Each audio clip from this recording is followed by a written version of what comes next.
رجعنا احسن يعني. متبداش تسجل يعني، لازم اظبط الانجل. مش عارف ازاي برضه بيلبسوا البتاعة دي صراحة، بس قشطة يعني. طيب احنا دلوقتي هنتكلم عن المايك بعيد شوية، خليني اقربه شوية تاني. هوب يكون الصوت معقول، انا مش عارف، هنشوف يعني.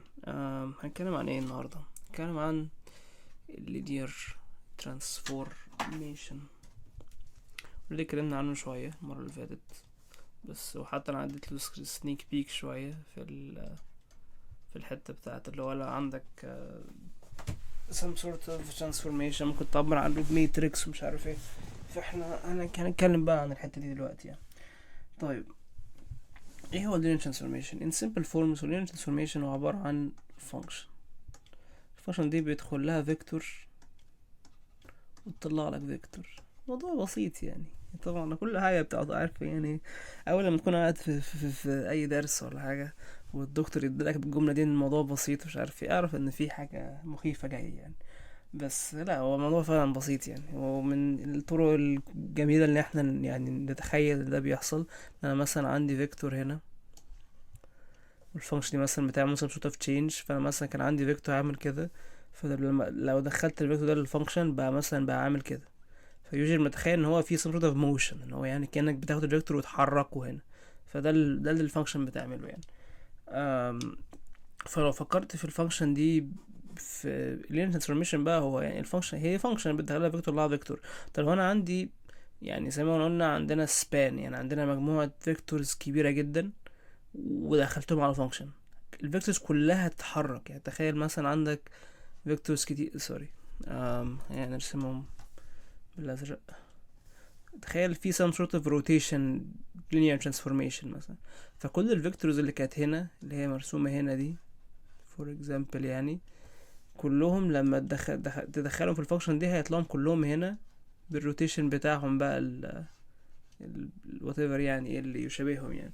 ف دي نقطة مهمة يعني. تخيل ان linear transformation بيغير البرسبكتيف بتاع الماب كلها. يعني بدل ما انت كنت شايف فيكتور هنا، لا هو اتحرك هنا وكل الفيكتورز اتحركت بنفس الموشن لحد ما.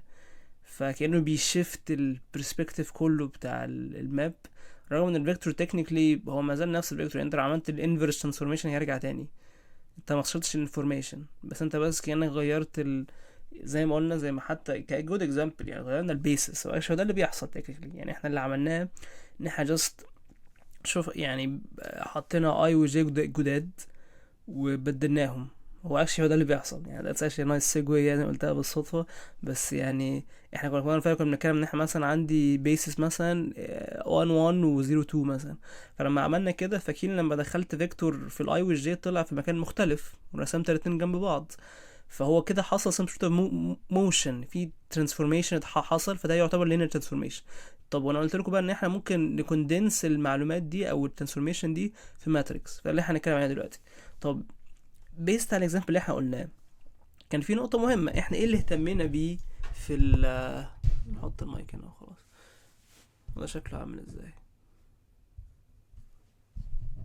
مش باين اصلا. طيب يعني عظيم يعني. ايه اللي اهتمينا بيه في الاكزامبل ده؟ اللي اهتمينا بيه هو الاي والجي، صح؟ يعني انا ازاي كنت بسمح لك تسويتش. ان انا كنت بقول لك ان الاي الجديدة اللي هي مثلا كانت دبليو مثلا كانت واحد واحد، والكي هي 02 فور اكزامبل. فايه اللي حصل هنا؟ انا كل اللي اديتهولك عشان تعرف تعمل الترانسفورميشن ده ان انا اديتك الاي بقت فين والجي بقت فين. ودي هي دي الاهم بروبرتي لللينير ترانسفورميشن. لو انت عرفت البيسس بتاعك اتغير ازاي، البيسس فيكتورز بتوعك بقوا ايه، تحولوا لايه، فانت خلاص يعني ممكن تكوندنس ترانسفورميشن كلها بيست عليهم. ليه؟ عشان زي ما قلنا اخر مره، لو انا دخلت لك فيكتور 3 1 فور اكزامبل على البيس فيكتورز دي، احنا عملنا ايه؟ رحنا خدنا التلاتة ضربناها في الدبليو والواحد ضربناها في الكي. فانا ما احتاجتش معلومات اكتر من كده. لو انا عارف ان الاي بتاع ده كان حاجه وبقى حاجه تانية، او طبعا يوجي بنبدا من الاي والجي العاديين يعني، فده يوجي الكيس. فروحت من اي لده، فكل اللي محتاج اعمله بس ان انا اضرب في البيسز فيكتور الجديد وبس، وكده عرفت الفيكتور راح فين. فدي يعني very important يعني. وطبعا I would recommend تشوفوا الفيجوالز بتاعت بلو ام براون تاني. انا عمال اعيد النقط غالبا اصلا هحطها في الفيديو عشان عارف ان انتوا كسالى وهتكسلوا تفتحوا الفيديوز التانية ولا هتكسلوا تفتحوا اللينكس، فانا هحطها غالبا هحطها لكم هنا يعني عشان يعني انا عارف الطبيعة الطلبة المصري يعني عارفها كويس. طيب هو عامل فيجواليزيشنز حلوه. هو اصلا يعني اهم جزء في اللينير الجبرا صراحه اللي مخلي اللينير الجبرا عنده فيري فيري يونيك هو الفيجواليزيشنز بتاعته فيه، عشان هو بيرسم جريد ويبدا بقى يوريك الترانسفورميشن ازاي بيغير في الجريد نفسها في السبيس نفسه، فتبدا تيجي تفيد فعلا التغييرات دي ازاي بتاثر في او ازاي تشوفها كجرافيكال انتويشن. يعني انا مش عارف ارسمها لك هنا. طيب دلوقتي احنا قلنا في لينير ترانسفورميشن. هو اكشلي هو انا تكنيكلي لحد دلوقتي انا ما اتكلمتش على اللينير، انا اتكلمت على ترانسفورميشن بس، عشان لما انا قلت ان اي فانكشن بتحول فيكتور لفيكتور فده almost infinite number of functions. يعني هو تكنيكلي هو infinite يعني انت ممكن تعمل اي حاجه عشان تحول من حاجه لحاجه ومفيش اي restrictions.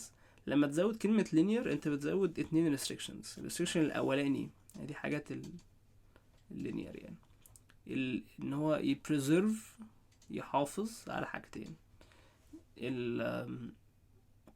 الصم والسكيل. بمعنى ايه؟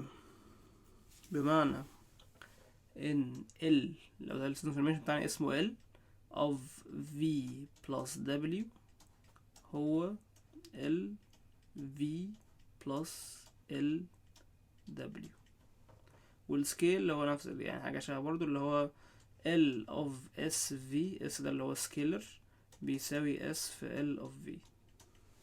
جميل. طبعا انا عمال افتي في فورمولاز ويجي منحبش الحاجات دي فما تقلقوش يعني هنرجع الدردشة بتاعتنا تاني يعني ايه الحاجات دي يعني بشكل جرافيكال. يعني هو اللي هو بلو وان براون قالوا ان عشان تعرف يعني تحط الريستريكشن ده بشكل جرافيكال، فلو يعني انت ممكن تغير في الجريد او الاكسيز بتاعتك او البيس ستاك زي ما انت عايز طالما هتحافظ على حاجتين، ان الجريد لاينز تبقى parallel و evenly spaced. طبعا انا بشخبط عشان مش عايز اكتب كتير صراحة، انا بحب ارسم اكتر. وان الاوريجن يفضل في الاوريجن، يعني ما ينفعش تعمل بيسس يحرك الزيرو زيرو من مكانه، لو عملت كده ده مبقاش لينير. جميل. ويعني انتوا هتشوفوا اكزامبلز جوه الفيديو بتاعت بلو وان براون، حتى ممكن اعرضها دلوقتي. يعني هي هتبقى حاجات مش لينير، هيبان يعني هتلاقي ان هي بقتش لاينز اصلا، هي بقت كيرفز وحاجات، والموضوع يعني واضح ان هو يعني مفهوش لينياريتي يعني. جميل. فزي ما قلنا ان يعني كل الانفورميشن اللي انا محتاجها هي النيو اي والنيو جي، يعني البيس الجديد لو معايا فانا اعرف describe الترانسفورميشن ده من بدايته لنهايته يعني. طيب احنا كنا بنعمل ايه لما نيجي نحول من بيسز لبيسز اللي عمل الاوبريشن اللي عملناها حتى من شويه، ان انا بدخل الفيكتور ده. يعني انا ليه بحب ارسمهم فراكشنز مش عارف، دماغي متعود الارقامين فوق بعض يعني في فراكشن مش عارف. طيب كنا بنعمل ايه؟ كنا بناخد التلاتة نضربها في الدبليو بلس الواحد مضروبة في الكي. طيب هو اللي احنا عملناه كل اللي عملناه احنا بناخد الحاجة اللي هي بتاعت الاكس اكسس وتفر نضربها في الاي الجديد، والوان اللي هي بتاعت الواي اكسس او الجي نضربها في الكي الجديدة. ده كل اللي عملناه. طب ازاي نعرف نعبر عن ده بطريقة تانية في ماتريكس؟ عشان هو ده بقى القصة اللي احنا بنتكلم فيها اخر مرة. يعني لو انا خدت لك الدبليو والكي وحطوا لهم كماتريكس بالشكل ده، يعني مثلا الدبليو كانت 1 1 دي كانت 0 2، لو ضربت الماتريكس دي في اي فيكتور اكس واي مثلا هيديك الفيكتور بعد التحويل. يس.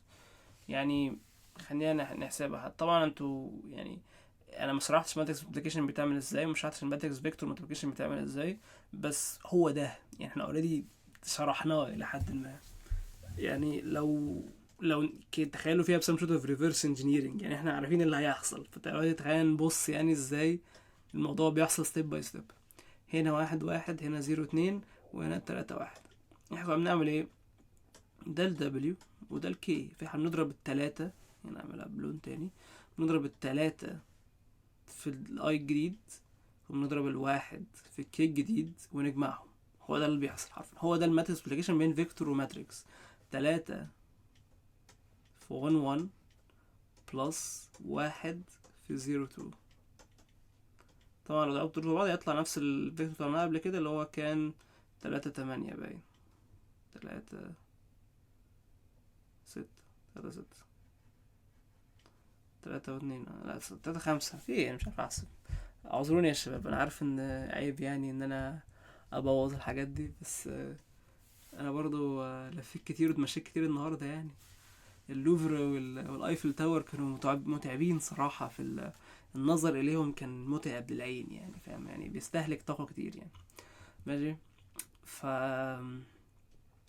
جميل. فاحنا يعني كده عملنا، احنا كده اثبتنا ان اللينير ترانسفورميشن كله ممكن نعبر عنه بماتريكس حرفيا بس. فيعني ده very important، ده هي المفروض لما تستوعب النقطة دي تكسترابوليت بقى لكل الماتريكس ملتبليكيشن اللي انت عملته في حياتك.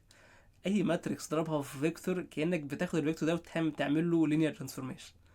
لو فكرت فيها كده انت فعلا يعني الموضوع جامد يعني. الموضوع فعلا بيحسسك ان انت بتعمله ده ليه مينينج، وجست مش ان انا بس بضرب ارقام في بعض وخلاص برول انا حفظتها والسلامه.